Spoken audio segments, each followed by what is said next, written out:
times. Good morning to you from wherever you are in the world. It's really nice to have you here. Now, I'm Debbie Clement-Large from whyfollowtheherd.com, and we're going to be having a look this morning, a beautiful morning it is too, at creating positive change in difficult times. And there are lots of difficult times. There'll be global or economic difficult times. People have difficult times in their lives, in their personal lives, in their work lives. There's lots of restructures and all sorts of things. So this just fits in so many areas. So I'm hoping today that you will find something really useful out of it. Just to let you know, as everybody joins, that you're listen-only mode, but please feel free to put any questions in the chat box anytime in the webinar, and I will do my best to answer them. We've got some people from all different places around the world, so hello and welcome. Nice to have you here as well. Please feel free to put in the chat box where you're from. It'd be great to know where you're from, and we can say hello. And just as we go through the talk today, we're going to have lots of slides to help you out. So I'm just going to set them up now. Okay, so here we go. And that's it. So now you should be seeing the slides. So we're looking at today, as I said, I do creativity coaching. So creativity coaching, people think of that automatically as doing something in the creative arts, maybe, painting, drawing, whether that's a hobby, whether that's a profession. But that's not really the case. Creativity forms part of our lives. It's hardwired into our DNA. It's who we are. We're all born creative. We just kind of lose it a little bit along our journey through education and then through work. It just means the fire's dampened down a bit if you feel like you're not creative. But creative thinking is so powerful. And I coach people back to regaining or making better use of creative thinking and different ways you can do things, and it keeps you flexible and resilient. So that's kind of what I do, and you can find out a little bit more at whyfollowtheherd.com. So I said, there you go, there's me. And that I love that quote on the right. Whether you think you can, or think you can't, either way you're right. And that's so true. It's all about attitude, and our beliefs are so important. They're everything, really.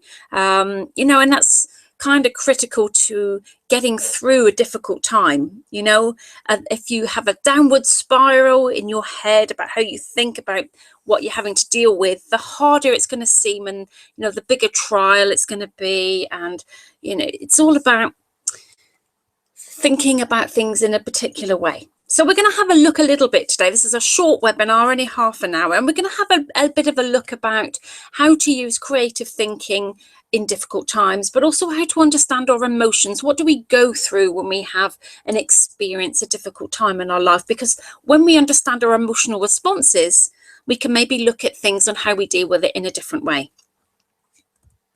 So, most people don't find change easy. I don't know whether I've come across anyone really who's found change to be something that's really easy to deal with.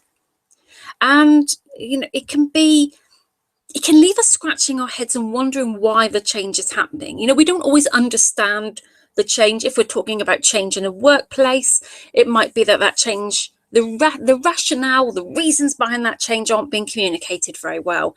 And, it can be confusing. We feel like things are being done unto us. And it's not always easy.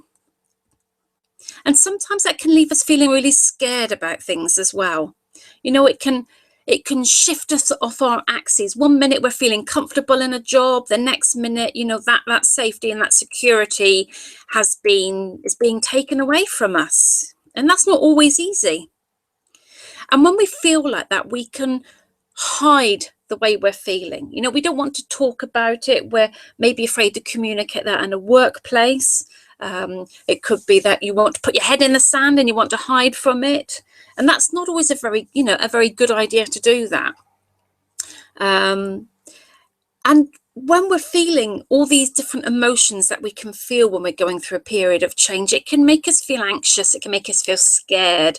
And we don't always know the best way to deal with it. We all have our little ways of, things that we've learned as we've been, when we were a child and as we've grown up. on how to deal with things. And some people hit out at things. I don't necessarily mean physically, but it could be verbally. Some people go very quiet and deep within themselves, very introspective, and try to bury that hurt. Other people are very expressive, are very vocal about what's going on. So there's lots of different ways that people express how they're feeling when they don't know what to do with something. And sometimes we can get to the stage where we just think that we're powerless, we can't make a difference, we can't change anything. But actually we can, and we do, and there is support around. Most workplaces, a lot of workplaces that are going through change do have support around. That might not be prescribed and professional support, but it might be just a colleagues that you can talk to. You might have friends you can talk to. There are webinars like this that you can listen and be part of, and find that actually this is a normal response. It's happening a lot.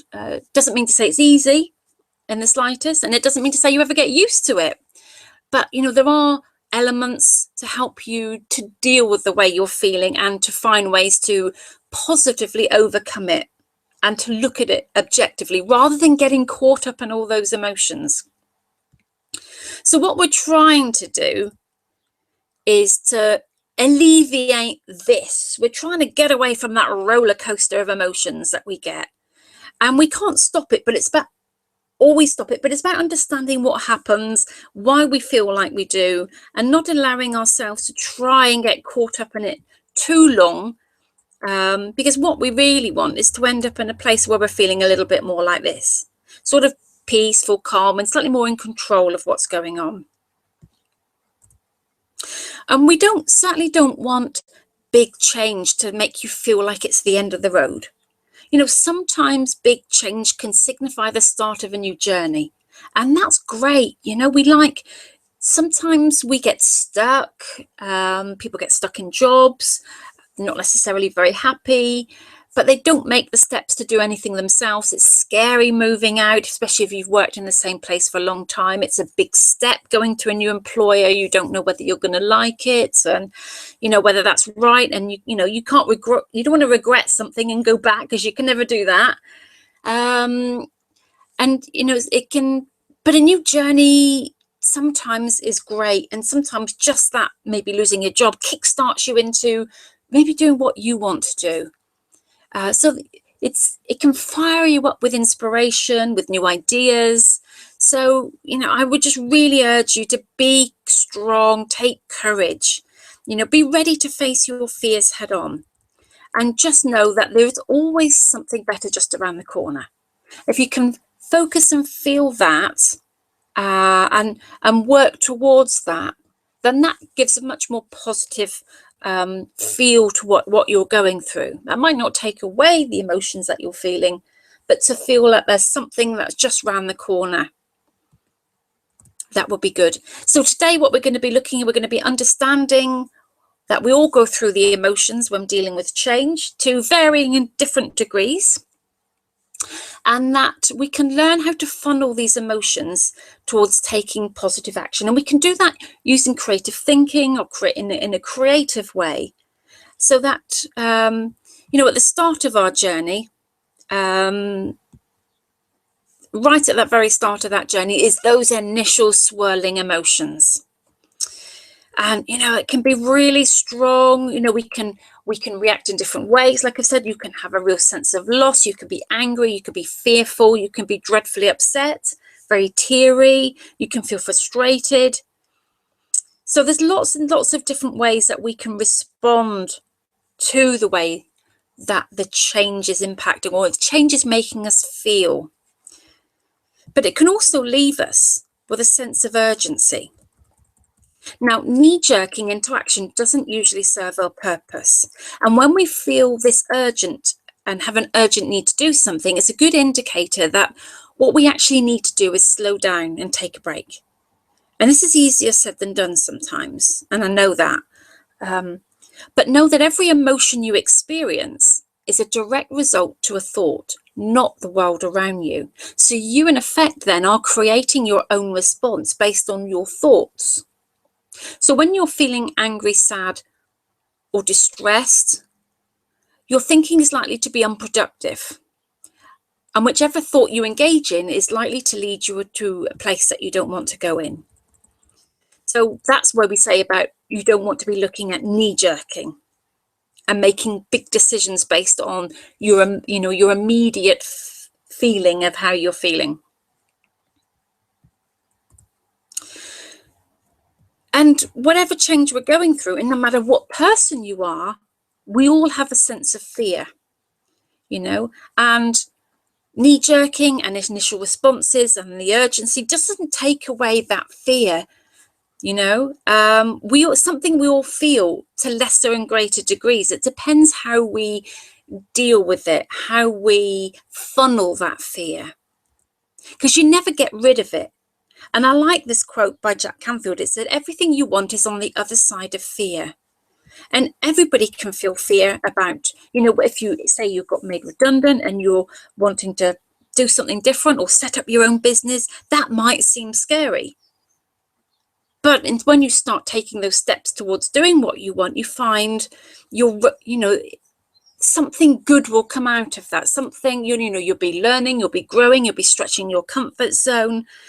And if you don't step through that fear and take those initial steps, then you'll never know how good something be. And one day you might look back and regret not ever trying. So we really do need to ride through that wave of fear and upset in order to find more clarity. So one way to help us clear our emotions is to grab a pen and some paper and flow write for sort of 5 to 10 minutes. So some people need to be very public with their feelings, and so put messages on social media like Facebook. But if you're wanting to do that, and with lots of, if there's lots of economic or political or whatever that's going on in the world wherever you live, I would just say just be wary. And if you're in a heightened state of emotion because you're feeling angry or you're feeling scared or whatever that is, an initial shock, you don't want to put something out there into the world which you may later regret. And we've got to accept our friends are our friends and people we get on with, but they might not necessarily have the same views as us. And we have to accept that other people have other views, and then they might not agree with our view. So flow writing is really effective at channeling your emotions. Now, nobody else has to have to see this. You can throw it away once you've written it. You can burn it, whatever you like. But our inner thoughts are really great. They give us an inner perspective on the journey that our emotions are going through when we experience big change that we don't like. So just get those things down on paper. Don't worry about grammar or spelling. Just get those words down. It's, as soon as they enter your head, don't even need to give any thought about what you're writing. It really is just continual pen on paper movement.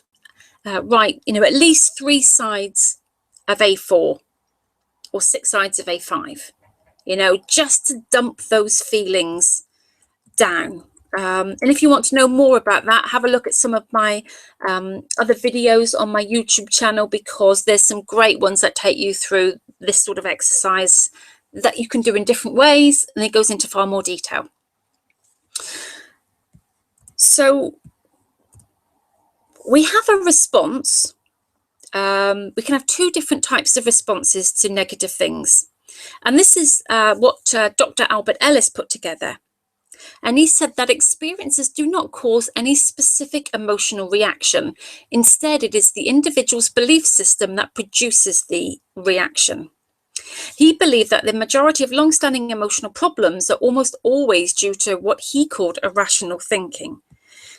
And he said one of the most common ways in which irrationality occurs is in the tendency to draw extreme conclusions, especially negative ones, about events.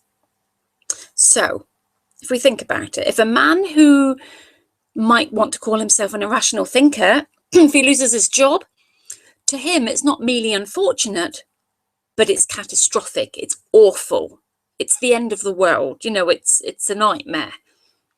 And out of all that, he could believe that he's worthless because he lost his job. And it might not be anything personal to do with him at all. It could be completely economic, that they can't afford to run that section of the business anymore. But because he's thinking irrationally, he thinks he's worthless, and he thinks he'll never find another job. And of course, that's not necessarily the truth at all.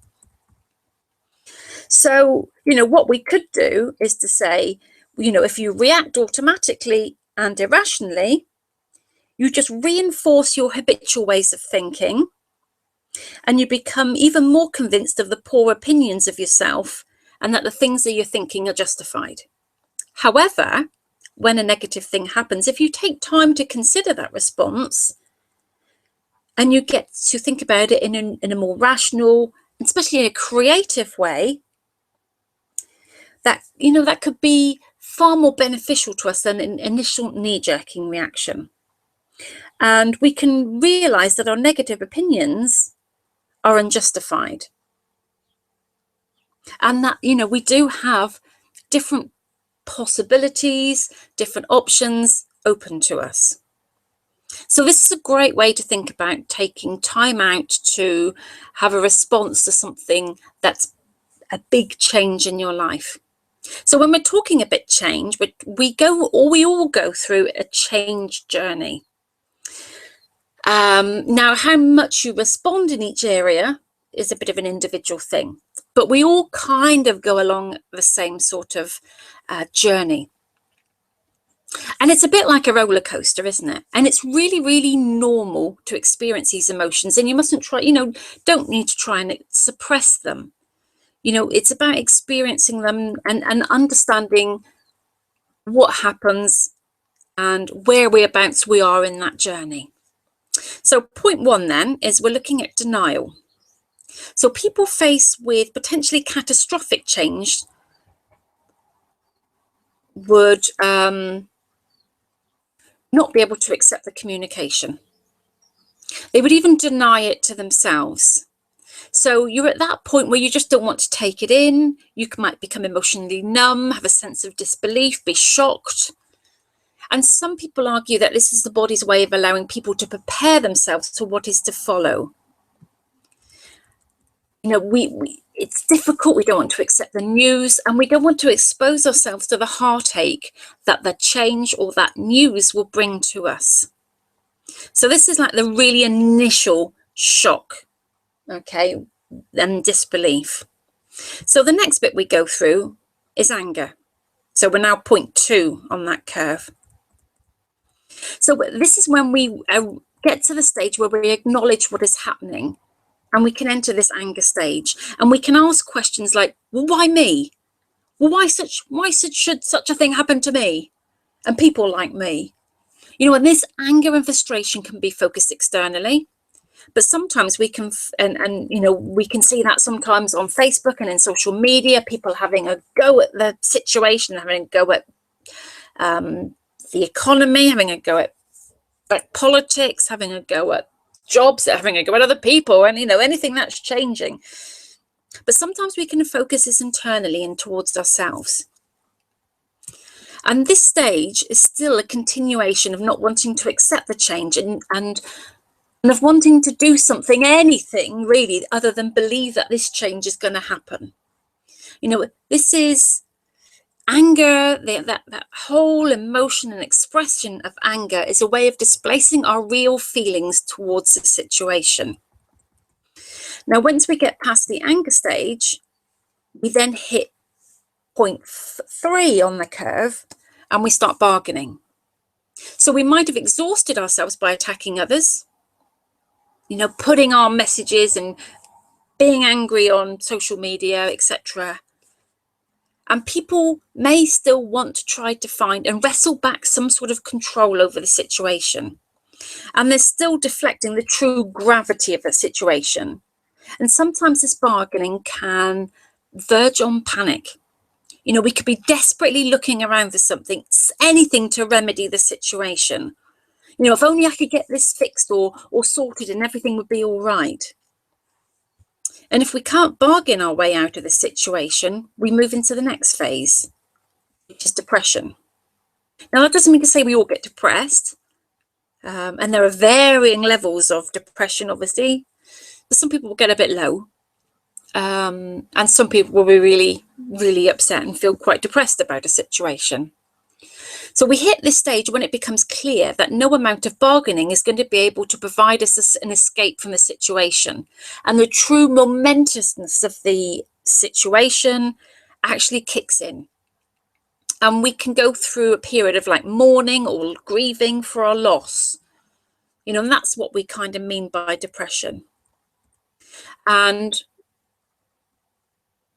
we may find that we feel that we're in a situation of potentially losing everything that we've had and everything that we've known.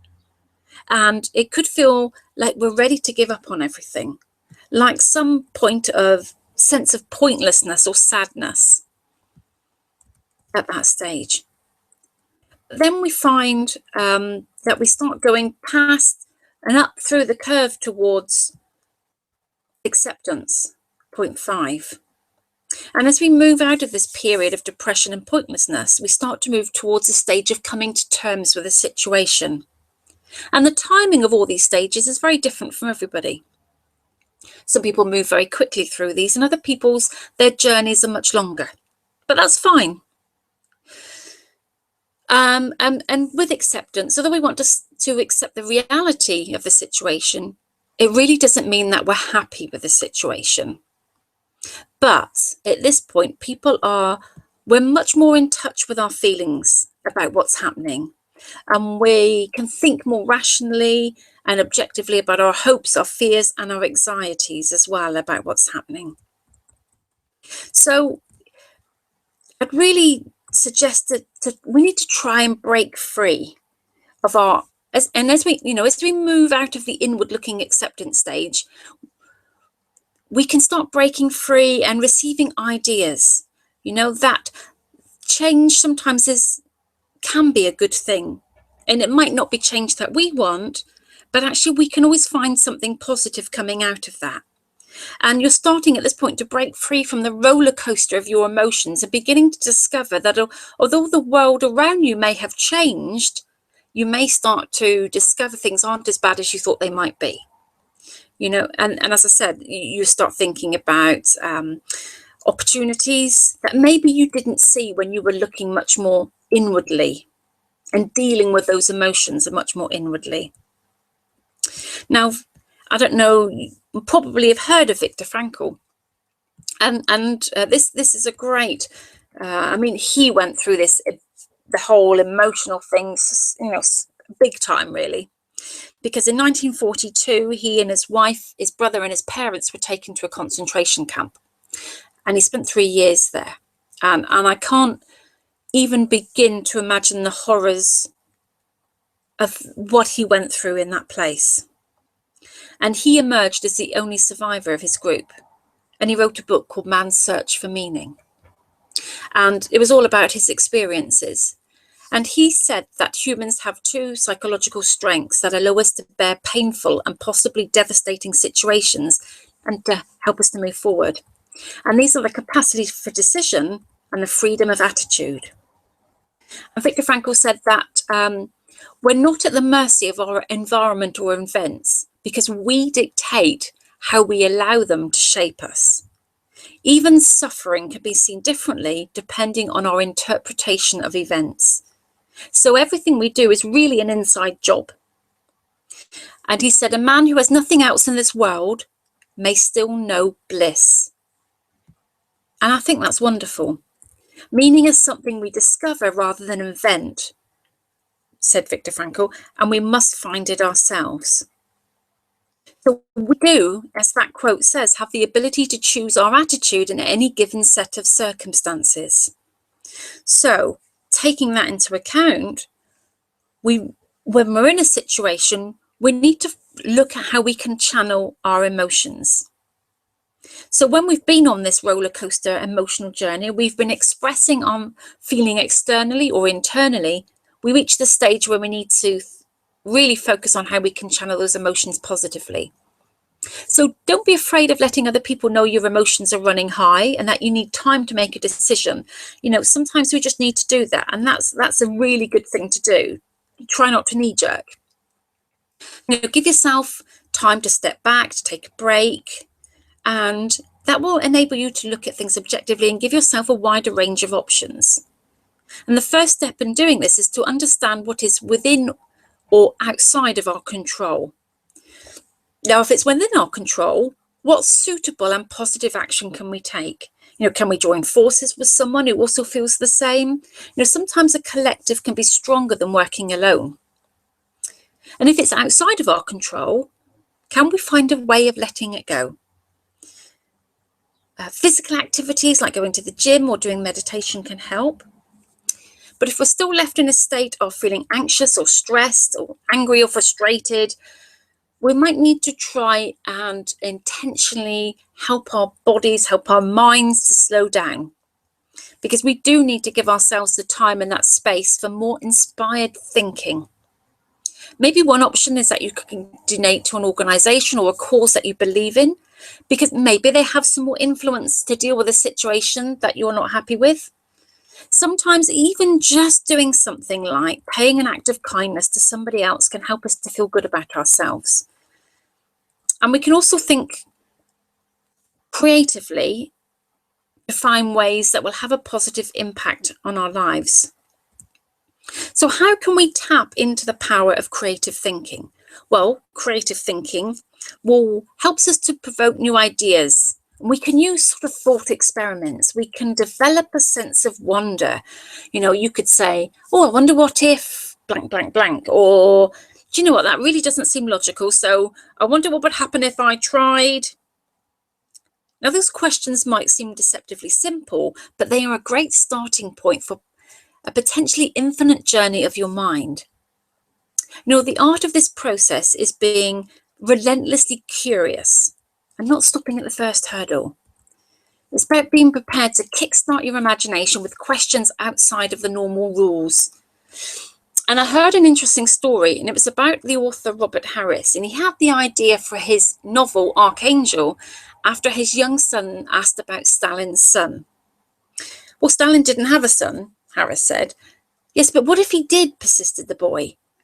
And this launched Harris onto a thought experiment that became a bestseller. And one way to help you maybe think about and bring these thoughts to life is by making your ideas visual. Make a visual roadmap. A picture speaks 1,000 words. It could show you links between things where you never knew there were any before. It highlights a bigger picture. So in a picture, you can have your personal life, your work life, your business, whatever, all in a picture, and how they interconnect. And I've used it as part of my coaching, and I found it really, really useful when people think they have a problem in one particular area only, and they do a map and they draw their own situation with the links. They actually find they've got similar problems in other areas of their life as well. And it's really good then, because then you can start looking about with those wider connections, how you can start putting it all right, how you can think differently about it. So the creative process. Now, I said this right at the beginning, that creativity is hardwired into everyone. It just is part of our DNA. It's the way we learn when we're babies. We watch other people, what they're doing, we copy them, we listen to stories that we're told. This is how we learn about how we fit into life. And creativity is a journey of discovery, well, just like life is. And if you don't think you're creative, you were born creative. It might be that you just let your creative fires die down. And creative thinking really is just about either making connections or they're having the ability of creating something out of nothing. And it builds resilience. It helps us to be calmer and more grounded. And in doing so, it allows for our better health and well-being. And, if it creates a world where we generate ideas, and it really helps us to stand out from the herd. So if you want to know more about this, I've got a book. a free ebook that you can, there we go, I'm just putting it on the screen for you now. You can download it free. It's called The Power of Your Story. And, you know, we can lose this creativity over time. And that happens to so many people. And I've heard so many people say, do you know what, I'm not creative. And at a deep level, you are. We all are. We've all started off that way. It's just about refining it or getting new tools and techniques that you can use. So if you want to harness the power of story in your personal and professional lives, then just download the book. It says, you know, how we can use it personally and professionally. And, you know, for many years, I've interwoven the power of story and creativity into my personal and my professional lives.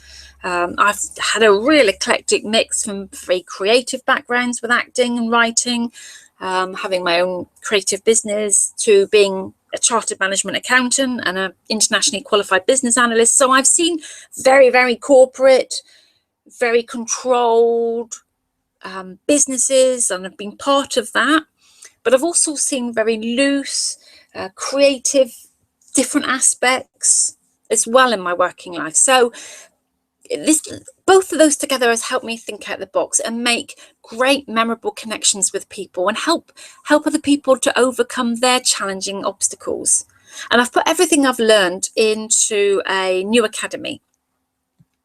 And I'll just put that up on the screen as well now, because my Creative Academy is like no ordinary training. It's a transformational journey. And just like our lives, our creative journey is not linear. You know, the Creative Academy will provide you with monthly strategies, tools and techniques for applying creative thinking into your everyday life. And it will keep your thinking and mind flexible and open. And it helps you to move through fear into opening doors of inspiration and opportunity. So, you know, if you want to be part of this, that would be great. You know, you get a video every month, which is chock full of transformational techniques for implementing creativity directly into your life. And when you change your perceptions, you can change your experiences. Also get a podcast, which is nowhere else but my academy. I feature different experts as well to be able to inspire you with new creative ways of thinking. Do meditations, visualizations as well, which is great because they can help you feel much more calmer, much more grounded, and help to improve your mental and emotional flexibility. I have monthly members only webinars. Sometimes they're on my own, sometimes they're with other experts, but they're a great way, and you can be a good community to be part with. You know, you can ask your specialist questions in there. There'll be more strategies to implement ideas into your lives. Special deals as well, bonus content. So, you know, new programs that you will get on there. Maybe it's to do with how to be an effective communicator, how to present and make your presentations really memorable. It might be to do with building confidence and self-esteem, creatively job seeking, dealing with obstacles and issues creatively, how to deal with organizational restructures creatively from a personal point of view and from a business point of view, dealing with change, you know, life plans and goals, all these sorts of things that you'll be getting as part of the academy. And it's kind of like having a professional creativity, personal and professional creativity coach with you all the time. So I'll be in your headphones and on your computer screen, giving you clear directions and practical actions that can help you feel supported. And it's at a really, really affordable rate. There's a guarantee with it as well. So, you know, there's kind of no risk with you really at all. It'd be great if you want to come along and join into that. And the benefit is, you know, we need to be flexible these days, just in terms of our working lives. We need to be flexible. Businesses say they like creativity, but they do have a tendency to stifle it. And therefore, if you can remain creative and flexible, the person who does and resilient as well, and the person who does the best are often these people who are flexible, who are much more resilient, and have different tools and techniques like their own tool bag of stuff where they, if something doesn't work, they can try another way of dealing with it rather than just going through, being angry or frustrated about it not working.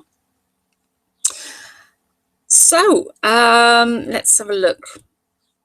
So there we go. You've seen my free ebook that you can download. The offer is now off on my monthly membership. And there's me. So here's how you can get hold of me. You can get hold of me on Facebook at Why Follow the Herd. On Twitter, you can get hold of me at Why Follow Herd.